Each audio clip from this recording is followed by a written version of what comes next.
everybody. Welcome to the 73rd episode of the Manor Podcast. I'm your co-host, Roger Bodee, joined as always with my best friend and other co-host, Michael Hamilton. Michael, when you face really hard and difficult circumstances in your life, what's your coping mechanism? Like, how do you cope with difficult things in your life? Curl up in a ball and cry for a little while, and then sometimes talk to Casey. Usually talk through it all with Casey, and then do some crying, and then I'm usually okay. Oh, that's fair. What's weird about life when you have a lot of responsibilities is like you just can't. You're just not allowed to do that. You have to figure out ways to like function and take care of your family and people who rely on you while you're suffering through things. And I think it's like one of the most difficult parts about having those kinds of responsibilities is when you have those hard times. Like, it's super rewarding and it makes the good times like way better, in my opinion, as well, at least for me personally. But it also makes like the hard times way harder at the same time. It's a real give and take. Yeah, I feel like even with in my opinion, with the freedom to curl up and cry, my good times are still very good, and the bad times are less bad. But I don't know. That's part of why I have structured my life the way I have. That's fair. That's a good way to look at it. So, what are we talking about on the podcast this week? I know I had to take off last week because that was apparently another one of my coping mechanisms was taking a week off the podcast. That's a good coping mechanism. If you're doing a podcast and you have something hard going on, take a week off your podcast. I recommend that. Yeah. So I'm excited to get back into it though. Yeah, I'm glad to have you back. Travis is great, but I'm glad you're back. Yeah. Happy to be back. So this week we are going down to we're talking about our tier list where we ranked all of the heroes currently legal and class constructed and kind of put them in a tier based on the upcoming ProQuest metagame and the calling in Dallas and whatever other class constructed events are happening before the next Living Legend update. Yeah. Well, and normally what we do is we give away the goose right from the top. We start at the best heroes in the game. Let's mix it up. Let's start with the worst. Let's start with the truly worst F tier heroes in the game. Get the negativity out of the way first, and then we'll end on a high note instead of starting off positive and ending negative. You know. This sounds like just like an excuse to put off talking about Lexi, but let's do it. Let's start at the bottom. No. I would never. What do you mean? Lexi's your top rated hero? I can't know. I don't believe that. She's not in your F tier. No. Okay. Let's start at the bottom though. So okay. The other day, like a couple weeks ago, we had a grudge match because we had a very, very strong disagreement about what the worst hero of the game was. Do you remember that? Yeah, I remember that. I remember I punted. And I think the worst hero in the game that there is not really much reason to play as is Arachne, because everything you could do in Arachne, Uzuri does better. And also, Arachne has no specialization. Well, no real specializations. And their hero ability is just reasonably worse than Uzuri's. And Uzuri has a very good specialization in Shakedown. So I think you just shouldn't play Arachne. I think if you want the fatigue assassin gameplay style, which you can play, Uzuri does it better. Anything you want to do in Arachne except regicide the royals, or Uzuri's going to do better. So I think Arachne is the worst hero in the game. Yeah, I still have Prism as the worst hero in the game because everything you said about Arachne and Uzuri is still true for Prism and Dromai. Everything you want to be doing in Prism, like making allies or attacking with efficient things, you could just Dromai does like 1,000 times better, and it's not particularly close. And I punted. I could have won that game. Arachne should have won our grudge match. A better player in my seat would have beaten Prism, you know? would have beaten me piloting Prism there, but I would You're the world rematch. We can do champion. it again. I'm That's handicapped. true. I'm already a part time. I'm a caster or law school student. I'm not even a real flesh and blood player anymore. The results of my matches are dubious at best when determining real meta results. So if we take away, it's like Mm-hmm. Go. I need like a handicap now. I need like that, like a 5 point life handicap.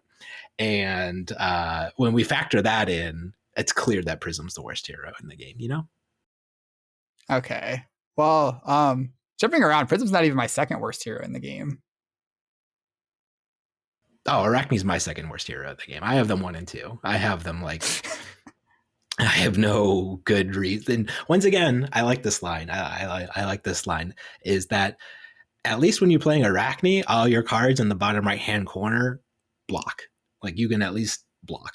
And Prism can't even do that most of the time. So when you just factor in that both of them are clunky, cumbersome, weird heroes that have just strictly better versions of their classes available in much higher tiers, 1 and 2. Easily the worst 2 heroes in the game. Speaking of strictly better versions of their heroes in higher tiers, my second F tier hero is Riptide. Who He's my last F tier. So, but go ahead. I think he has some room. There's reasons to bring him. I think if the metagame is very specifically aggro decks with no disruption that are very aren't able to function in a way that does not turn on the traps, then Riptide is maybe pretty good because the traps are all very strong if your opponent's walking into the traps. But I'm gonna jump around a little bit. A lot of my S and A tier heroes and B tier heroes, a lot of the heroes at the top, they don't have to just play into Riptide's traps, and he kind of just doesn't. He's kind of just a really bad aggro ranger if they aren't playing into your traps. Yeah, and he still struggles into the ice heroes because he's still a very like resource lean deck. So that also makes him pretty bad into Kano as well. Despite playing the traps, I wouldn't say he's particularly good into Bravo because he's not great at defending really big one single attack, despite having all of his traps, and all of Bravo's disruption is really good against Riptide at the same time. So yeah, he's the last hero in my F tier as well, and he got that new supplemental blue arrow thing in the expansion slot in this set. So maybe if they print like one Riptide specialization in the expansion slot per set, he'll be good in a couple years. I do think once Lexi and Icelander and Dromai and Bravo Living Legend out, and they introduce no good heroes. Okay, yeah, and no heroes that are good against Riptide, then he might jump up. But for now, like you just look at some of the best heroes in the game, and you're like, I don't want to be playing Riptide into that hero. I don't want to be playing Riptide into that hero. I don't want to be playing Riptide into that hero. So poor Riptide is. So when we go to Savage Lands and we get tier 1 Rhinar, I imagine Riptide sucks into Rhinar. All of your defense reactions suck if they're just getting intimidated away, right? Yeah, that's true. Maybe the new Rhinar won't intimidate as much. And like, how do you beat Teklo and fatigue? Yeah, that's fair too. So maybe they'll print maybe what Riptide needs. Well, I was gonna say maybe he needs a weapon that's not a bow, like a weapon that can actually attack. But then I remembered all the arrows, you can't actually fire them unless you have a bow equipped. Even if they get in your arsenal through some other means, you can't fire them without a bow. So that wouldn't help either. So poor Riptide, he's just like, he wants to be a like defensive fatigue deck, and then he has a weapon or he doesn't have a weapon that can attack for damage and threaten to fatigue people. He has some good disruption with the traps, but it doesn't seem like he just isn't quite there, you know? Just not quite there. I mean, I wholeheartedly agree. So Prism was also in my F tier. She did not escape F tier despite winning the grudge match against Arachne. I think the biggest argument for Prism, in my opinion, is she does some very powerful things. And if she had 40 health, I think she would be like reasonably good, like quite good actually. So quite good to stretch. I think she'd be maybe middling around C tier. I don't agree with that. I think if Prism had 40 health, I think 8 extra life would bump her up to either A or B tier for me. I I think that you still have access to all of Old Prism's very powerful cards. The only thing you're losing is Luminaris and Old Prism's Hero Power. Old Prism's Hero Power is reasonably worse than New Prism's Hero Power, I think. The Luminaris was so much better than anything New Prism is doing, but I think that with 40 health, New Prism would have enough good matchups that she'd be A tier. I think Dromai would be really hard, but I think like Bravo would be a buy, Icider would be a buy, and that's a good solid start when those are some of the better heroes in the game. I guess that's fair. I guess I'm just thinking of just how, like, when I'm playing a deck, right? Like, there are decks that you play and you're just like, oh, I am implementing my game plan and my pieces are coming together and I'm having functional game plans and I'm getting good value on my turns, and the deck just feels like you're not fighting against your deck to play a game of Flesh and Blood. You're just playing a game of Flesh and Blood. And Prism is a deck that sometimes feels like you're actively not only fighting your opponent, but your deck at the same time, with just like the amount of resources you need and getting your angels to line up and getting your triggers to happen at meaningful times and then being able to block your opponent. Like, I just feel like there are just so many things that just feel so difficult to do in Prism that I think even with the extra life, I don't really like her angel game plan as like a core game plan strategy, but I guess that's not taking into consideration the Iris builds or the more heavy aura builds. So, but then at that point, then like we're not even rating she's still an F tier hero. The mechanic of Spectra is just, an A or B tier mechanic. I don't know. I think like even if she's not playing any of her new cards and just doing the Iris stuff with the auras, like yeah, that's not her. Yeah, that that's is the power of the mechanic. But nothing is the hero. It's always the cards they're playing, right? That's not true. Starvo. Chain. Okay, Starvo was a pile of broken equipment and horrible cards. That was very good. Bravo. Bravo has nothing to do with his hero power. Bravo's hero power sucks. Viserai. Bravo's all in the cards. Okay. Moving on. You're just naming a bunch of heroes, and some of them are fair, but some of them are just like their cards are carrying them. All right, buddy. Ready to move on to D tier? Yeah. Who's at the bottom of your D tier? Okay, so I waffled on this one because I don't know.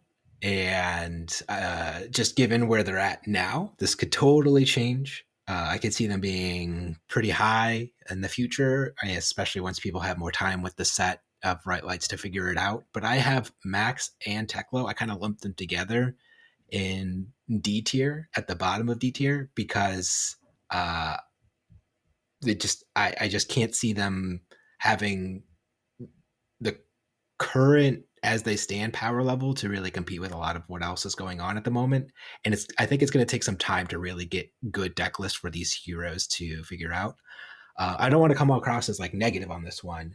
Like I'll come across a negative as Prism. And when Dust Till Dawn came out, I was like, yeah, Prism sucks. And I'm still like, yeah, Prism sucks. She's the worst hero, because there's just such a clear, I thought just clear fundamental flaw in her game plan and design this whole time. And I think we've seen that play out as well. But with these two heroes, I think there's opportunity for them to go up in time. I just can't see it at the moment. And I think it's going to be, this isn't like me bashing these heroes. It's just me saying I'm not smart enough to put them higher at the moment, I guess, if anything else. Does that make sense? Fair. Yeah, it does. Yeah, neither of those are at the bottom of my D tier, though one of them is in my D tier. I'll get to when I get there. Okay. So the bottom of my D tier is the two legal rune blades. It's Vincent and Viserai. I think Vincent's been around for a while, and she did quite well in Blitz for herself, but has yet to really crack into CC. I think there's some pretty big issues that still remain unsolved. I'm not saying that they'll never be solved, and she might have the tools with the card she needs, but I don't see it. And poor Viserai, how the mighty have fallen. I put him in A tier last tier list, which did not prove to be the case. He's just gotten worse with the banning of, or the living legend of Rosetta Thorn. Just means a lot of his turns he's going to present one less damage, which is pretty big amount to give away. And then I think the new Viscerai specialization, the blue block 3 that you can spend a bunch of resources to make rune chance, and then if you make, I think it's 3 or more rune chance, they have to discard, your opponent discards cards. I think that card is good. I think in the Living Legend format, but this is the classic constructed tier list. wait, it's a Viscerai specialization. You can play it. Yeah, and it's good in Living Legend where you can play Bloodsheath Skeletta with it. Oh, sure, sure. I do think that card's good enough for if you draw a hand of 4 blues and you just cast that card for X equals 4 or whatever the maximum amount is. I don't exactly know the text of the card. I think that is a much better use of a 4 blue hand than most heroes are capable of. And I love blues that are playable. So I think that card's good. I think Viscerai is not good. I think he still is going to struggle against Warmonger's Diplomacy. And losing the Rosetta Thorn was a pretty big hit. On top of also just like being pretty bad. It needs to be 6 or greater. It's an XX card. So if this is in your arsenal and you have 4 blues in your hand, you pay 2 of your blues are the first X, the second pair of your blues are the second X. So then that's how you get the 6. To get the 6 rune chance and make them discard 3 cards. For some reason, I thought you could play off it in 3 blues and get the discard. But if it has to be in your arsenal and then you need to draw a hand of 4 blues, that makes it a lot worse than I thought it was. Maybe maybe it's great with Bloodsheath Skeletta. It's a very good Skeletta card. Sure. Okay. Sorry, Viscerai. I'm glad I put you in the bottom of D tier. I misunderstood what that card did. For sure. Yeah, funnily enough, they're my next 2 heroes in D tier. I heard the 2 Rune Blades, Vincent and Viscerai. Rosetta Thorn was kind of the backbone of Rune Blade's power level for a while. That's gone now. They didn't unban Duskblade, and even if they did, I don't know how much higher I'd be putting these heroes on the tier list. So given that they both have pretty bad weapons, their base equipment, obviously, they still have very powerful, very, very, very powerful base equipment. No arguments for me there on that front. But as far as like their game plan and power level of the cards in deck, I would say they're a pretty noticeable step below than everything else that's going on at the moment. And in order to, I don't really know what it's going to take for them to move out of this tier, because I don't really want to just say, well, a weapon or a Duskblade or something like that would just kind of solve all their problems. It just kind of, they're also soft to Warmonger's Diplomacy from now until the rest of time, because both of them want to be playing the non-attack action and the attack actions in the same turn. So there's just a lot of things going on that kind of, I think, have some gaps to fill in. And when we compare them to like the other 2 Runeblade that have lived in Legend now, like Chain and Briar, they both have significantly, well, Chain has a significantly better hero ability than any other hero pretty much in the game.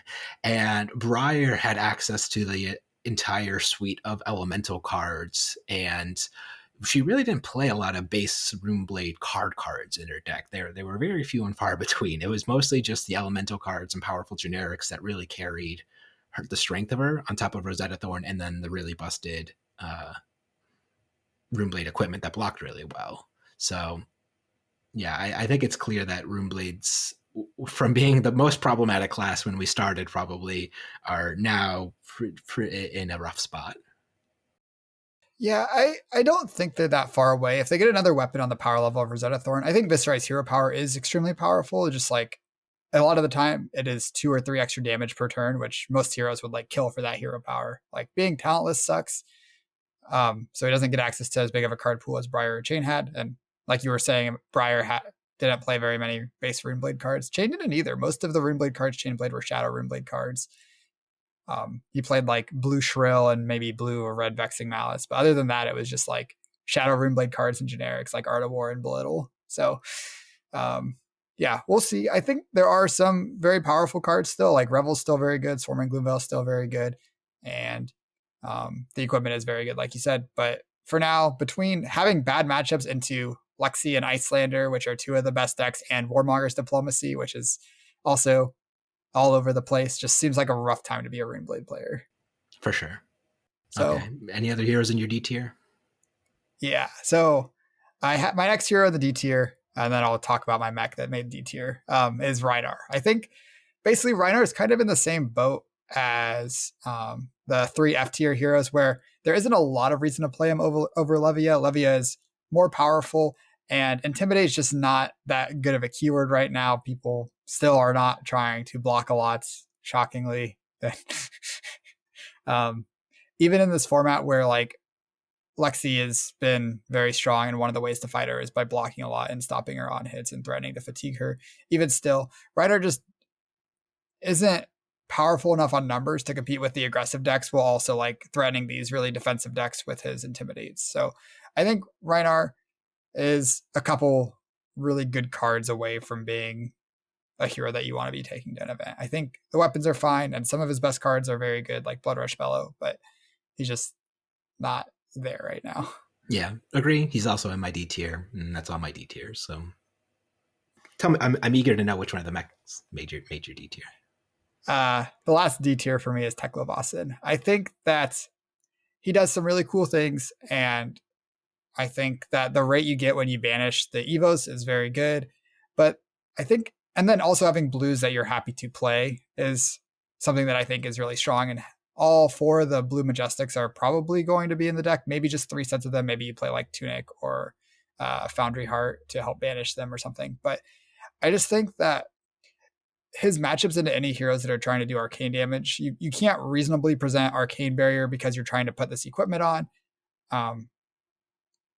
It just makes it basically impossible to imagine ever beating Icelander with him.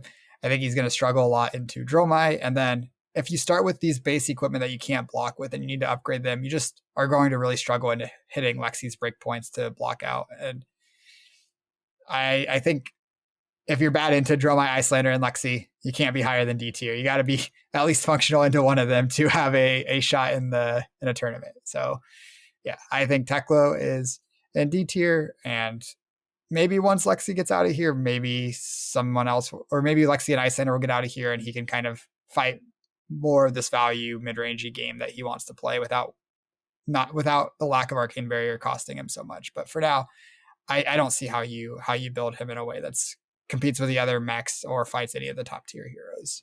Yeah. And so in taking in and synthesizing all the things you just said, my first impression was like, yeah, but he's really cool. Like the whole Evos flavor cool. thing is like, it's like a really cool, unique way to play Flesh and Blood in a way that no other hero in the game really does at the moment.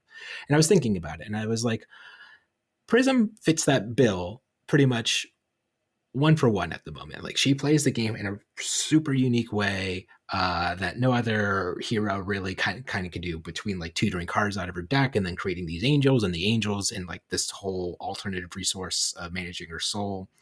Just like the vibe and just like the game plans that some of these heroes we're talking about in the bottom tier are just so different from kind of like everything else we're about to talk about above them. And I think that kind of speaks to just like the core engine of Flesh and Blood just is usually so rewarding of just baseline rate, just making sure that you're getting the value on a turn-to-turn sequence out of your hand is really important in a game that revolves around, turn-to-turn sequences and gameplay patterns.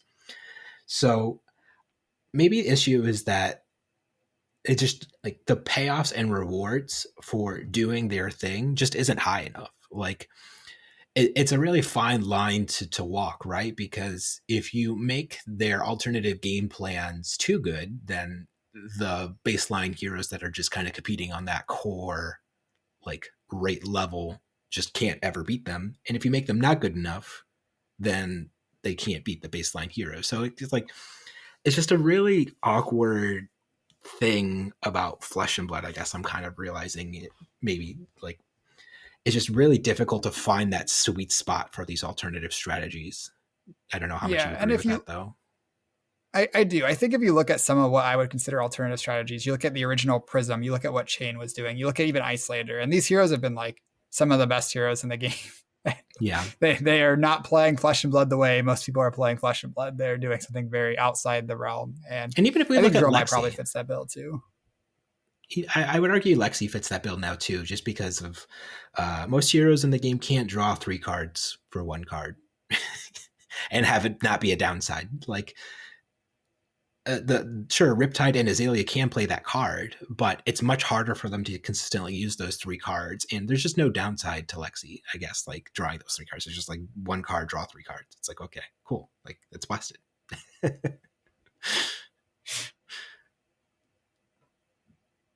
Yeah, I think Lexi kind of just like plays the value game better than everybody else. She just like gets extra cards, does a bunch of on hits, has infinite go against her. She can play a bunch of like these really value on hits. I feel like Lexi is The queen of like value. just number the queen of value. Yeah, she hits Codex of Frailty, which is like the best value card they've printed potentially ever. It's just like here are two cards for one card. That's fair. That's fair. Okay. You ready to see some more heroes? I am. I am. Who do you got at the bottom of C tier? So I think the ordering in C tier was really tough for me because I think all these heroes kind of are lacking a little bit, but they could all do well at the right spots and they all have some like kind of stronger aspects. But I think so ultimately I could be convinced that my ordering is wrong, but I think I'm pretty happy with who is in this tier. So the bottom of my C tier is Fi. Okay. So Fi was he's been in a weird spot where he was the best deck at one point, and then he got Stubby Hammers banned, and then he was still solid, and then he got Belittle banned, and now Fi kind of sucks. Sorry, Fi. I think he also isn't in a great spot in the metagame where he kind of struggles into Lexi, Icelander, and Bravo, which again are some of the best decks. I think he also struggles into Dash and Azalea, and again, he has a good draw my matchup, but that's the only hero that I'm really happy to be playing that's considered pretty good when I'm playing Fi. Please be Dromai every round. I don't want to fight anybody else. That's fair. I have him at the top of my C tier. I kind of put him and I guess spoilers Katsu together. It's just kind of like the ninjas. We talked about Lexi being the best hero at just playing this number value game. And when Fi had, Stubby Hammers and Belittle Minnowism, he was the king of just value numbers. And I think while he's not at like that upper echelon of value numbers anymore, I still think his consistent value on per turn cycle basis is still something that every hero in the game kind of has to respect. And, when he's popping off and able to put together his pieces of Art of War or spreading flames and draw that kind of consistent mix that he needs, he still is like really threatening and can race with basically any hero in the game when left like to his own devices. So I think he's fine as like a top of C. And I think like having a deck like Fi being the top of C tier, like like he is like in my mind the perfect crystallization of like an average like C hero. He's not by any means bad. Like there's like you would never like if you're playing Fied in Armory or anything like that, or like in mid-level events, like you're fine. You're going to compete and you're going to do just fine and stuff like that.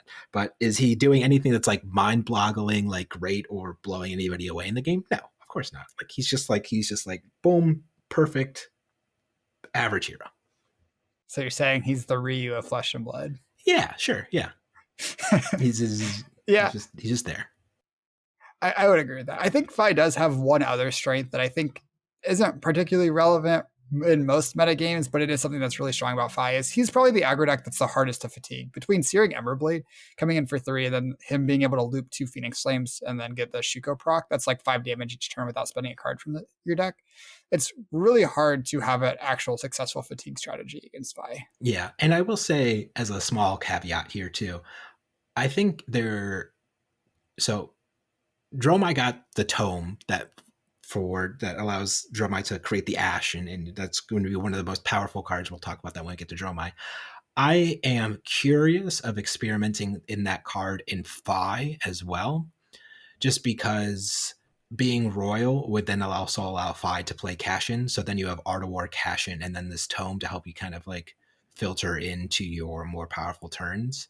And you're like, we were just talking about consistency a little bit when I was talking about Fi as well, where since you don't have a little minnowism anymore, you just were lacking the really like you need a blue or a resource card per hand to like fuel your Searing Emberblade since that costs 2 to attack with, and normally you're going to play one cost card ideally on a turn cycle, and it just kind of led to some awkward hands where like okay, well I have an all red hand and I just can't play or really utilize my turn cycle in a really meaningful way. And there's a potential where if you want to go to like this really heavy red line version of Phi now, um, you can just kind of rely on your cash ins 2 and 3 to be these resource cards, but you try to use Tome as best you can to give you these resources and dig to your power cards. I think there could be something there. I'm not 100% on it, but it's something that I at least like want to mess around with. Yeah, I think I'm a little bit skeptical because both the hats, the ninja hats, are so For sure. strong. Like they're the hats that you look at your ninja decks, you never expect to see Crown of Providence in them. You've got two very very good hat options between Mask Momentum and Mask of the Pouncing Links.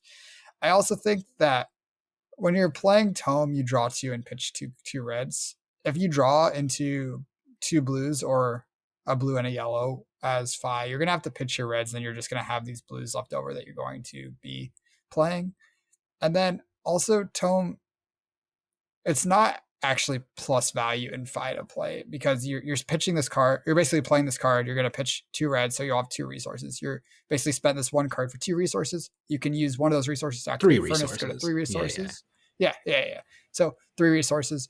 But the reason it's so good in Dromai is because Dromai creates two ashes off those two reds that are pitched, whereas Phi's not getting that value out of it. So it's basically it's kind of like a blue no block in a lot of spots, and I think it might have a little bit of downside from there from just being a blue no block. Sure. I guess it's just like in my mind as well. You want to be playing the 3 Phoenix Flames as well in Phi, so it gives you an extra way to pitch and get more value out of playing those extra Phoenix Flames. I don't know. I could definitely see what you're saying being true, but I don't know. New card, try something new, see what works. If not, just maintain your same status of the default C tier hero, where we're spots to be. Yep. All right, who's the bottom of your C tier? I got Dorinthia at the bottom of my C tier. Okay. Tell me about Dorinthia. She's just there. So when I said like Phi is the best, what I could think of is like the rate value of just a hero being like a C tier hero. I think Dorinthia is the worst of that because when she pops off with Dawnblade or whatever with like Glistening Steelblade, sure, she's presenting some really big numbers and she punishes opponents who aren't able to block her effectively. But there's also a lot of game plans that can completely ignore the Dawnblade and outrace her. She's still really vulnerable to then getting disruptive at a certain point in time. She doesn't play particularly well from behind in games. And ultimately, at the end of the day, all Dorinthia has going for her is numbers. Like it's just numbers. There's no disruption. There's no super interesting things going on. She's got some good blocking equipment. She's got some interesting attack reactions she can mess around with. But at the end of the day, it's just numbers, man. And that's the bottom of C tier for me because it's not even like good, efficient, consistent numbers. It's just like mopey numbers. Yeah. I really need to go into the lab and work on some Dorinthia decks. I still think she is better than I guess we give her credit for, the world gives her credit for. I think like the fact that she can pivot so well between offense and defense, where like all of her cards that are good on offense still block for 3, and she has very good blocking equipment. I think her matchup into Lexi is actually probably reasonable. Maybe probably not great because Lexi's just so good, but like reasonable. And then you get like some equity from being able to pivot to a fatigue strategy. If Lexi feels forced to block out your Dawnblade early when you're threatening the counters, then Lexi's pretty encouraged to block because she can really race pretty easily if she gets a couple counters on the Dawnblade. So I think Dorinthia, I actually put her in my B tier, but I'm not super solid on that. I also think the Great Axe kind of gives her an alternate strategy into decks that are looking to fatigue her usually. So like I think the Bravo matchup's probably quite good for her. She loads up with some defense reactions and fires the Great Axe. Like that matchup seems good. And then any other deck that you're looking to play a grindy game, you can do that now. Don't you just lose that matchup 100%? What do you mean? So let's say Bravo presents Anathos, and then you spend your card swinging 4, and Bravo just swings back 4 to 6. Sure, yours is a little bit harder to block, but he has the higher base number on his weapon. Because it's not like Dorinthia can put counters on the Great Axe. Like, you're just doing a thing. Well, it's 4 damage that it's costs more cards to block. So like if Bravo's blocking your weapon with 2 cards and you're blocking his weapon with 2 cards, it's pretty break even, right? Yeah, so how can you say she's like favored then? Because then also he's going to have his Guardian attacks that will then come in over the top and, dominate and eventually deal something. And it's pummelable. Pummelable. Is that a word? It's just like, Yeah, I don't know. maybe I'm wrong. I haven't spent the time working on Dory, but I do think. Do you think what you really think needed is like another blue 3 block that gave you maybe conditional value if your opponent has a defense reaction in Arsenal? I do not believe the new card from the expansion slot is very good. It is a blue block 3 with some ability, but without ways to set your opponent's arsenal like codexes or ways to know what's in their arsenal, because Dorinthia is a warrior that doesn't do that, I imagine that you shouldn't be playing that card, but I don't know for sure. All right. My next C tier hero is Bolton, your best buddy Bolton. I think that this hero has a lot of problems, mainly inconsistency on top of just like a lack of consistency on top of a lack of power. So even when you're doing the thing, the power is it's not quite there, I feel like. So I just think Bolton's not quite good enough right now. But you're making some faces, so I'll let you talk about Bolton. Yeah, but puzzled look on my face because you're like, the power's not there. And I'm like, Bolton has the most busted power cards in the game, probably. Like he is capable of probably the highest ceiling in the game of any hero when all of the stars align, things line up with like Saber's combo. I would say is the most single amount of damage any hero can present in the game in a single turn. Have you read Kano? You're right. Kano probably beats Saber's combo, but I don't think it's that far off. And I guess we just have Bolton and Dorinthia flipped because Bolton's in my B tier. And I think the new hat is interesting for him, Warband of Bologna. That's a card I think is actually subtly really impactful for him. Because if we look to my last spoiler in Dust Till Dawn, they gave us V for Valor, and I was like, V for Valor, sweet. You can just play this card, and then if you ever draw a hand without a charge card in it, boom, V for Valor's got you. You just get to have this thing sitting around to make sure you just don't clunk. And sure, you have to spend an action point in a turn, but it's fine. You just spend that turn blocking, and then you play your V for Valor, and then you're just good. You're just good. You have a V for Valor. You're all good. And then LSS said, what if we just turn V for Valor into an equipment that blocks for 2 with temper, and you don't have to spend that action point in the game anymore to just have that consistent 1 turn out for not having a charge card. And then also it'll draw you a card when you charge a yellow card to get that extra reward just as the cherry on top. And I was like, oh, okay, cool. We should just never play V for Valor in our decks ever again. Got a new hat. Yeah, just that card is whatever now. So yeah, I think Warband of Bologna is a huge boon for Bolton, not for Sabers necessarily. I still think it's not a Sabers combo card just because that becomes pretty resource intensive at that point because you specifically need a blue then to activate Gallantry Gold and Warband to kind of do the thing. But for a Raiden game plan in particular, I think it's a pretty big boon and allows you just to have these more flexible game plan situations. So I think short of me putting in a lot of time and learning another hero, I'm probably playing Bolton in Dallas. So I think he's pretty powerful. I don't know. Okay, maybe you'll show me he doesn't belong in C tier, just like people showed me Icelander. Wait, I'm actually glad you put him in C tier. It's just like the time you put Icelander in C tier. You're always going to fuck up horribly with one C tier hero pick. Yeah, and then, one of them's actually broken. Maybe Bolton's going to win the next 5 events. Thank you. I'm so glad. Thank you for putting him in C tier. I can't wait to see Bolton anytime, buddy. win the next 5 events in a row after this now. Who else you got in your C tier? Levia. Okay, Uh, fair. she is there and does brute things and can sometimes not die as horribly to her own deck, but it turns out when your hero ability and this extra super special card in your sideboard is still built around your deck not killing you, your deck will still sometimes just kill you, and that's just not a great uh, place to be, I guess. Like, you can present some really good numbers, but your numbers are still just numbers, and sometimes your deck just kills you. I don't know.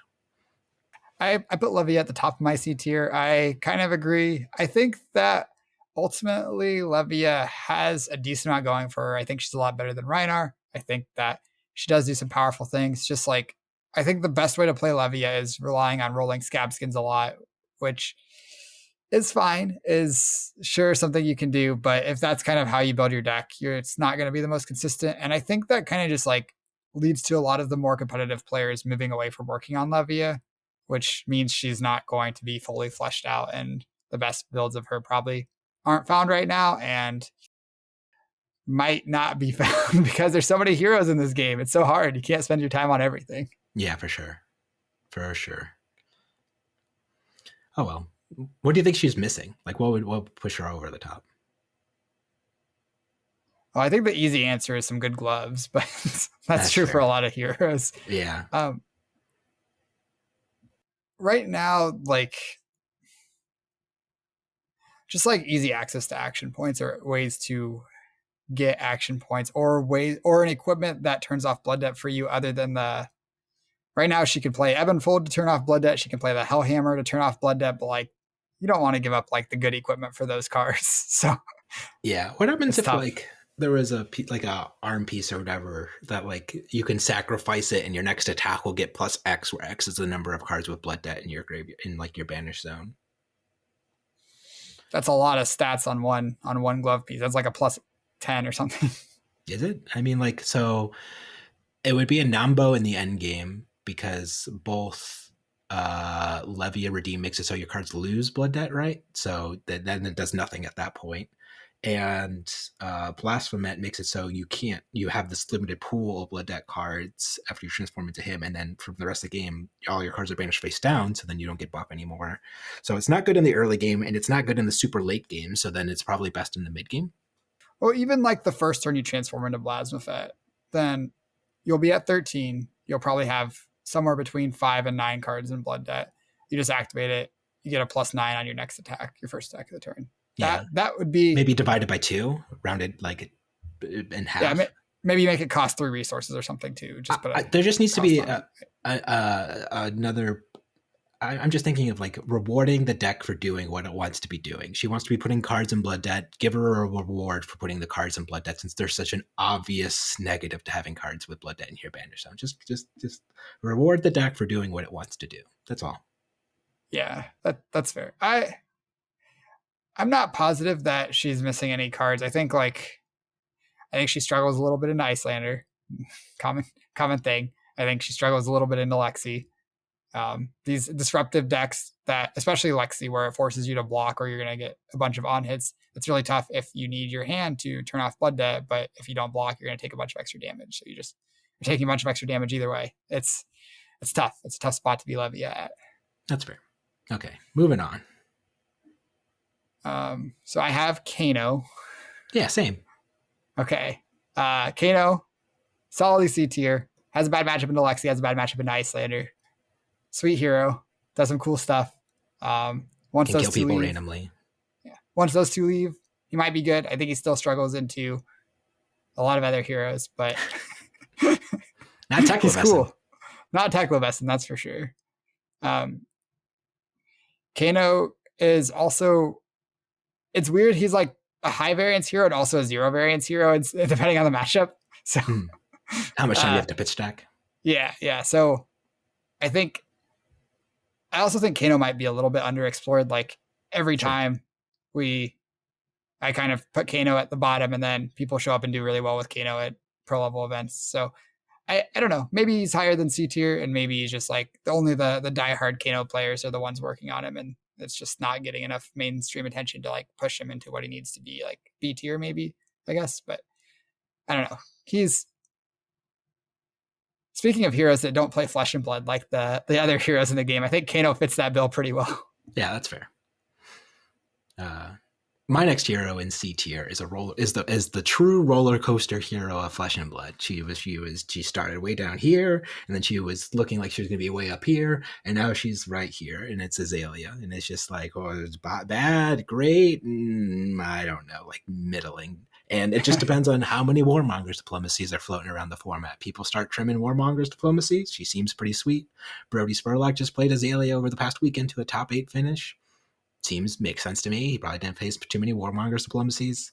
And yeah, it's just like, that's just what that hero is now. It's just, can you beat the skill check? Kind of like Wizards should, in theory, lose to the more Arcane Barrier or Spell Void that's floating around in the format. She's just going to be checked by the amount of Warmongers diplomacies floating around in the format at any given time. Yeah, I put her a bit higher than you did. I think that she has tools in a lot of the good decks. I think she really struggles in a Bravo and Dromai, which I feel like I've been saying a lot. But yeah, she's like not that bad in the Lexi and pretty good in the Icelander as well. So I think she's in an okay spot. Yeah, makes sense. My last C tier hero is Max, the Hype Nitro. I think that's his title. Yeah, he's pretty Max. Hype. Yeah. So I think Max does some interesting things better than Dash 1 does with the boost aggro plan. I think like the Big Berthas and Crankshafts are cards you actively want in your deck, especially the blues. When you boost them, you get a free counter on your Hyperdriver, which is just a +1 every time that happens. I think Banksy is a better weapon in aggro races than induction or than plasma than Techlo. What is the pistol called? Technoplasma Purifier? No, yeah, I think so. Techlo Plasma Purifier is the +1 thing. Induction Chambers the Go Again one. Techlo Plasma Pistol? Whatever the pistol's called. Where it's a resource for 2. Banksy's a resource for 3 as long as you've cranked something. And it has an on hit, which gives you your resource back basically when it hits by recharging your Hyperdriver. Plasma pistols, right? Yeah. I think that gives Max some pretty strong tools in the no blocks aggro races where you have your weapon with an on hit. I also think being able to in the late game turn into this hydroid mechanism, whatever it's called. When you get the 3 hyperdrivers out, and in aggro mirrors, this is really strong. You get to play a bunch of above rate attacks. You're just boosting. You're just playing a good game. You get basically 6 copies of 0 to 60 and not 0 to 60 zipper hit and throttle because you have jumpstart and the rev up that are basically more copies of those, which means you're just like going above rate more often in Max than you are in Boost Dash. And I think all those things combined make up for the lack of Spark of Genius in aggro matchups. My worry is that Max is going to struggle against decks that are pretty happy to block him out and just play a long game and see if he runs out of cards. The Mechanoid helps with that, but it's not really enough to not get fatigued by itself. You need more things going on, and I think that's why Max is not higher. Yeah, that's fair. Like I said, I'm ambivalent about Max. Don't know, can't say one way or another. Especially considering you outlined some reasons why you should play him over Dash. I think that's the biggest question mark I have is what about his game plan and this hyperdriver focus is worth it in Classic Constructed. We'll see. He might just be a limited only hero. I don't know, but I'm open to somebody figuring out a sweet Max deck. I'd be all in. I would love to put him in a mech. I'll be a Gundam pilot any day of the week. My last hero in C tier, there was Katsu for pretty much all the same reasons as Phi. Just numbers guy. Usually, maybe he should be a little bit higher or flipped with Phi's like top of C tier. But at the end of the day, I think there's still some core issues that I think I've addressed a little bit in prior episodes of this podcast where I'm just not a believer in Kodachis in 2023 or in going forward. I just think that rate just isn't really where you want to be. I think he can struggle with the ordering of the cards where sometimes you'll draw a bunch of your combo pieces in the early game and you just won't have the cards in your graveyard in order to like really meaningfully make use of the turn cycles. And he suffers from the rune blade problems, where sometimes you'll draw all the combo pieces or all the chain starters, and you'll just clump in some ways or another, and he doesn't really have any ways to fix or address that. So those are kind of my three big issues with Katsu. With that being said, he does do some really super powerful things and does have like some clear, very high ceiling potential as well. Yeah, Katsu made my B tier because some of the turns that Katsu can have are just like really, really strong. And a lot of times your opponent Katsu doesn't block, keeps a 4 or 5 card hand. They lead on Surging Strike. And you just feel like you're dead no matter what you do. They go Surging Strike, maybe you block it out. They go Whelming Gust Wave, and you just blocked out the Surging Strike. And now you're like, well, I have to block this. So you block with your last 2 cards. Then if they naturally have bonds, you just like, feels like you just lose the game on the spot. And even if they don't, they can go Kadachi into some other go again attack and draw a card off their mask momentum and still have a really, really strong turn. And I think that combined with ancestral empowerment and the gloves that you can sack to give a combo card +1, I think just let Katsu reliably thread these odd hits and kind of force through a couple of extra usually throughout the course of a game that are often worth a full card in the case of Whelming Gust Wave, or even using Katsu's ability to go get Bonds of Ancestry when you need it. And I think because of that, Katsu is just like really powerful. And once Lexi is gone and not kind of beating him up and giving him all these frostbites, I think Katsu has a good chance of doing pretty well in the metagame. That's fair. So now we're moving on to some B-boys and girls. Yep. Well, I already talked about my last B tier hero in Bolton. Bolton's my B boy. Who's your last B person? I have Dash IO as the lowest of B tier. I think she does some really cool things. I think that the aggro boost versions that are playing extra items off the top, they're using high speed impact. No, maximum velocity, high octane. All the mech cards sound the same to me. They're using high octane to get a bunch of action points so they can fire their gun a bunch of times. She is capable of some very high damage output turns, and even her setup turns are usually like threatening a decent amount of damage, where she's like attacking a couple times and playing an item. Like pretty strong. She gets Spark of Genius, which is great. Spark of Genius with some of the new crank options means that it doesn't always end your turn. So you can boost something, play Spark of Genius, draw a card, crank the item you get off of it.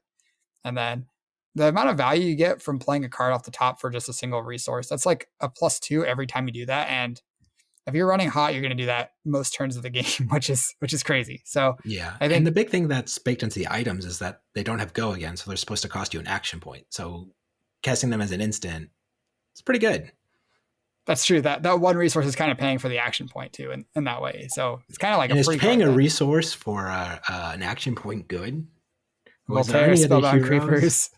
who have been able to pay one resource for an action point and do really, really good things in the game?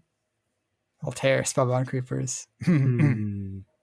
Anyway, so I think Dash IO does have some issues. Like you have to figure out how to beat fatigue consistently with her. You have to figure out how to not just die to Lexi because you're playing a bunch of items that don't block, and Lexi says, you better block me or I'm going to get a bunch of extra damage or extra other effects. So I think I could see this hero becoming a real big part of the metagame in the future. I think, well, Lexi's on top. That's probably not going to happen. I think she's just like solidly bottom of B tier, where she's pretty good in some of the other decks that are good, but not great into everything. I was looking around for a coin, and I realized I don't have any coins. I just have poker chips I fiddle around with.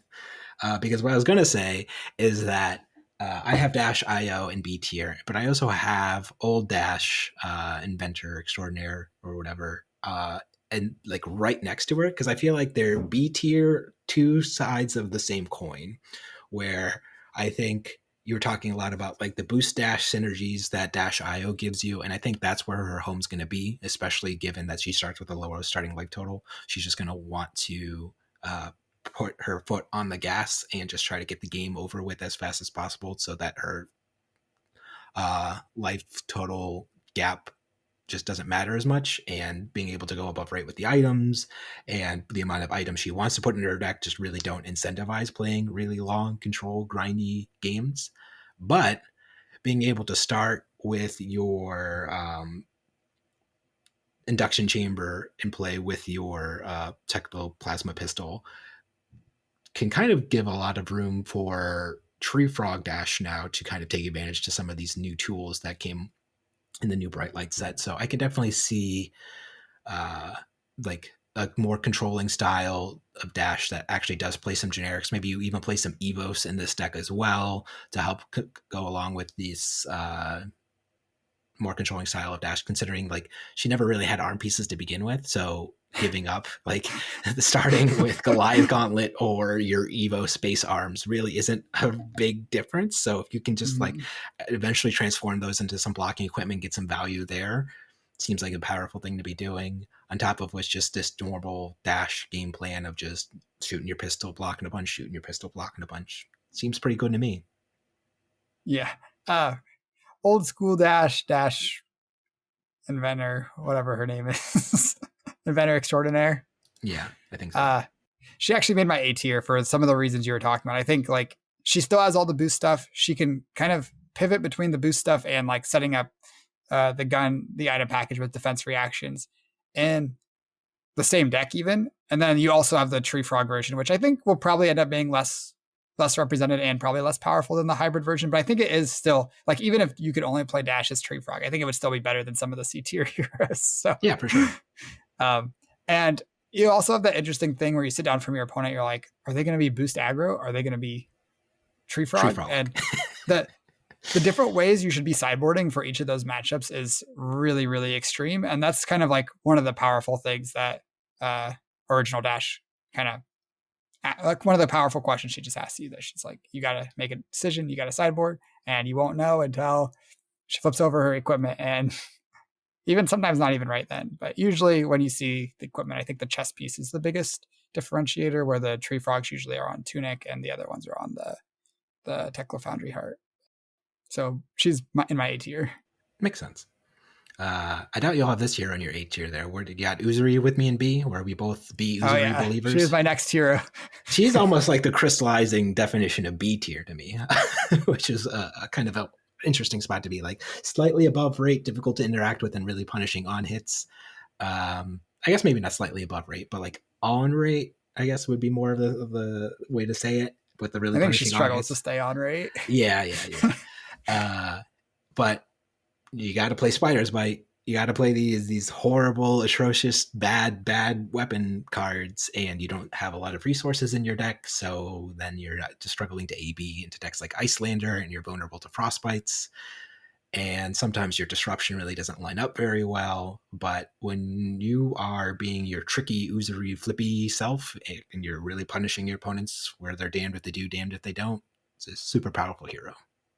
Yeah, it makes sense. I think Uzuri gets a lot of equity also against people that aren't as used to playing as Uzuri. I think she does a lot of things that are very powerful if you do not make the correct choice. And sometimes there isn't a correct choice, but a lot of the time there is. And I think she does play below rate a lot of the game, but she's also very good at making your opponent play below rate. When you go Codex back my leave no witnesses, then your Mm-hmm. opponent's probably blocking that with 2 cards or a card and equipment. I think Shakedown is also, I talked about it a little bit when we talked about Arachne. I think Shakedown's a very, very good card. The fact that you have this 2 for 6, which is at rate, that can look at their hand and strip a card from it. Swapping and CNC is very good. And You just got that new card if you're interested in more contract things, and the contract that wants you to banish the non-attack actions, right? Already dead.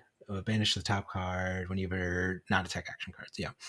And the reason why this card's significant is because it's a 2 cost 6 power attack that blocks for 3. And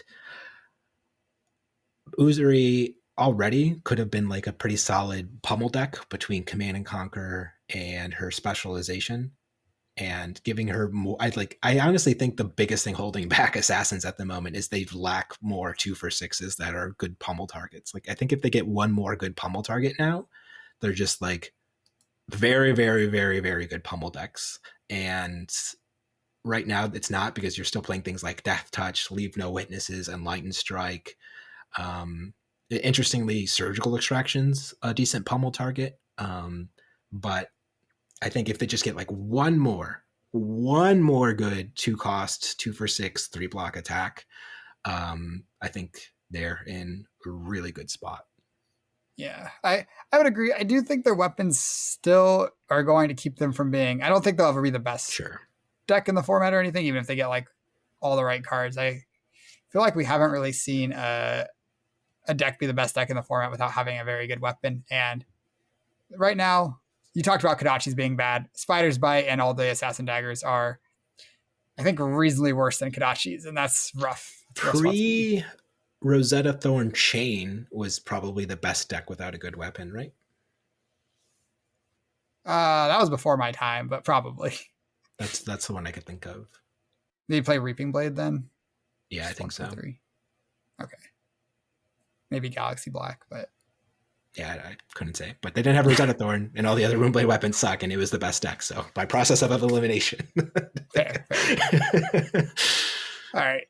Next, I have Katsu. I kind of already talked about him. I think just capable of doing a lot of damage, very strong. And when I think one last thing I'll say about Katsu is when the decks that are doing well don't have access to a lot of armor, it makes it a lot harder to block out his weird breakpoints. It makes mask momentum a lot more punishing. And a lot of the decks that are towards the top of my list don't have good armor.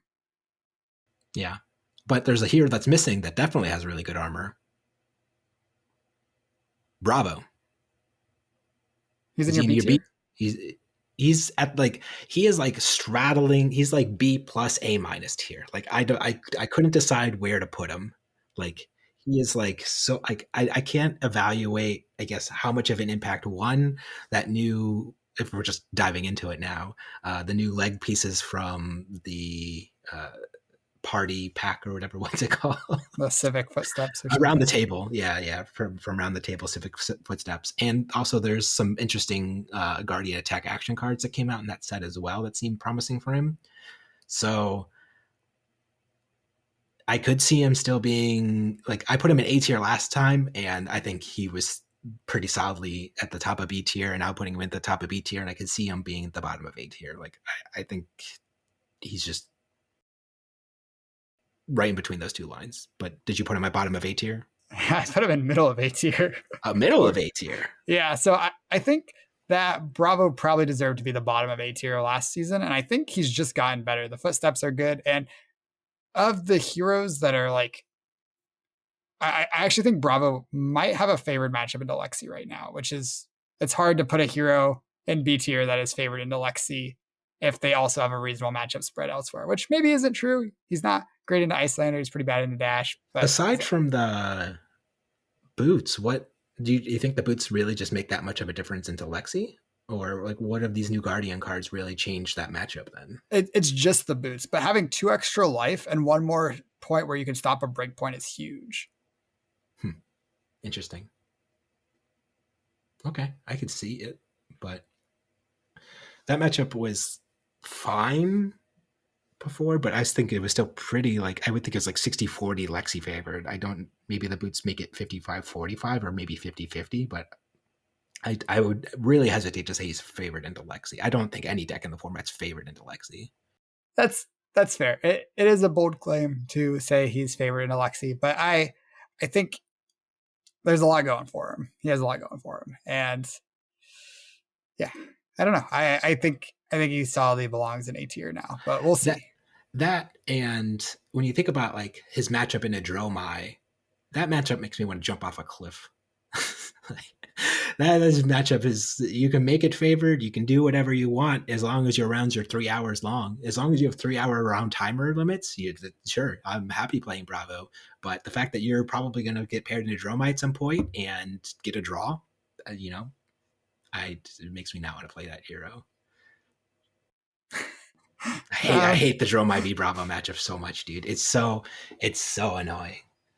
Fair. That's I guess a good reason not to play Bravo if you hate the matchup that much. I think like you might be able to like between pressuring to kill her and pressuring to fatigue her. I think Bravo is in a good spot in that matchup, like you said, with infinite time. And I think it's really on the Dromai to have a good plan to overcome that. And I think it's not easy from the Dromai side. Chromai Dust probably helps. I think that might be part of the puzzle, but I have not figured that puzzle out from the Dromai side. Yeah, if they like, I don't care which side they put it on. Just make that matchup not take 5 hours, where Dromai needs to play 6 remembrances and play 20 dragons and ashes in order to on 17th cycle to potentially maybe win the game if Bravo plays poorly. Just make Bravo have a card that's like crush, destroy any number of allies, or Ah, give Dromai just cards that say like that are like your opponent can't attack you with cards with power 6 or greater dragon or something like that. Like either way, I'm okay putting either way they want to press their thumbs on the scale to make that matchup not take 15 hours. I'm fine with, but please, for the love of God, don't make that matchup like take 15 hours anymore. Like it's just it's so unfun and uninteresting and boring. hmm, It might be my fair. least favorite matchup in Flesh and Blood. All right. Last hero in B tier for me is Azalea. You talked about her. You put her in C tier, right?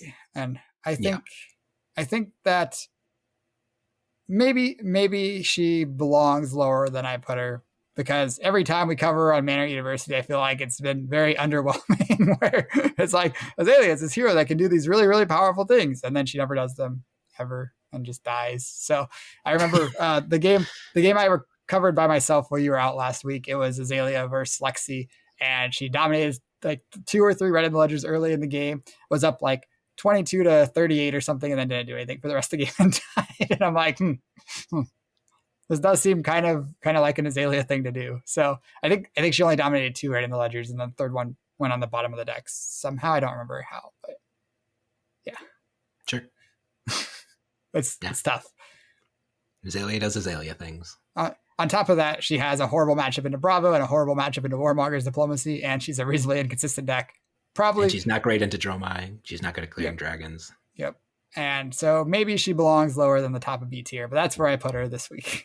Yeah. The fact that like she like even without Warmonger's Diplomacy, I think she's dubious into what I consider to be the top 3 decks in the format. I think already kind of put a hamper on her, but I don't know. Then you have to factor in Warmonger's Diplomacy too. It's like okay. You got anyone else in B tier? Nope. All right. A Talked about tier. Bravo. And now this gets easy. Now we just say like, oh, okay, these are the good heroes in the game. Whoop de doo. We got Dromai, we got Icelander, we got Lexi. Got Lexi at S tier. We got Dromai and Icelander in A tier.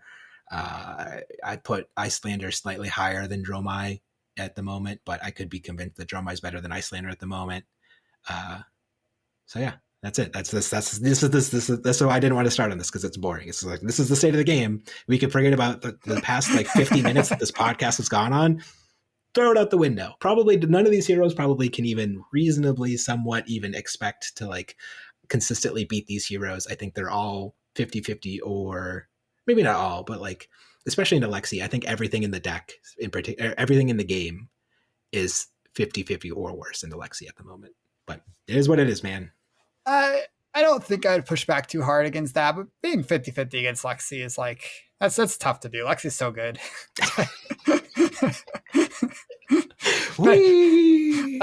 So yeah, I have Lexi loaded in my S tier, but in A tier, I actually have 4 heroes. I think I talked about them. I have Icelander first, Bravo second, Dromai third, and Dash fourth. Okay. So no radical departures on either of our ends, other than like me not knowing how to evaluate Max. But aside from that, it seemed like we're pretty much on the same page. Maybe we have the Warriors flipped. Yeah, I put Katsu and Azalea a lot higher than you, though. I think you talked me down quite a bit on Azalea. I think Katsu, I like where I put Katsu, though. I think yeah, I could see myself being too low on Katsu. Yeah, and ultimately he's below the top 3 decks, and it doesn't matter. I could have put it in F tier. It's all the same thing to him. It does matter. And if I'm being really blunt, outside of Icelander and Lexi, it really feels like there's really there's no reason to play any other here on the game. I know I said earlier that I'm probably playing Bolton in Dallas, but like I could just also play Icelander in Dallas too. Like it might be a game day decision between which of those two. Do I go with my head or my heart? You know? Sure. But yeah, all right. That's where we're at. We didn't get any bans. Lexi's still the best deck. Bright Lights came out. None of it mattered to Lexi because she's still the best deck. And until she Living Legend, she will be the best deck. Bravo and Dromai got better. And Dash got better. And Lexi's still the best deck. But not by But quite Lexi's still the as best much. But not by quite. She's still the best. Well, thanks everybody for listening to our tier list of the brand new Bright Lights metagame. Shaken up. Thanks for listening to 50 minutes. This is why I want to end the podcast here, because if we would have started the podcast here, there'd be no reason to listen to the rest of it.